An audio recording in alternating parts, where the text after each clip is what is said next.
আজ বাংলা নববর্ষ। বছরের প্রথম দিনে তারাপীঠ মন্দিরে উপচে পড়ল পুণ্যার্থীদের ভিড়। মা তারাকে পুজো দিতে সকাল থেকে মন্দিরের সামনে লাইন দিয়ে দাঁড়িয়ে রয়েছেন পুণ্যার্থীরা। বছরের প্রথম দিনে মা তারাকে পুজো দিয়ে পরিবারের মঙ্গল কামনা করেন তারা। সাধারণ পুণ্যার্থীদের পাশাপাশি আজকের দিনে তারাপীঠ মন্দিরে পুজো দিতে এসেছেন বহু ব্যবসায়ীও।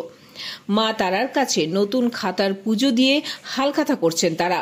সব মিলিয়ে নববর্ষের দিনে তারাপীঠ মন্দিরে ঢল নামল ভক্তদের। ভিড় নিয়ন্ত্রণ করতে মন্দিরের সামনে ব্যারিকেড তৈরি করা হয়েছে।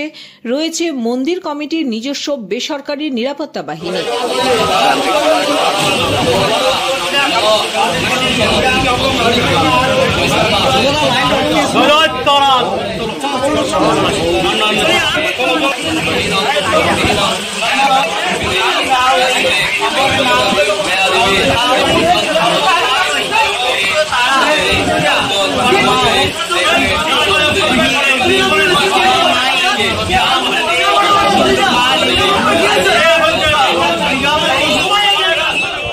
দাদা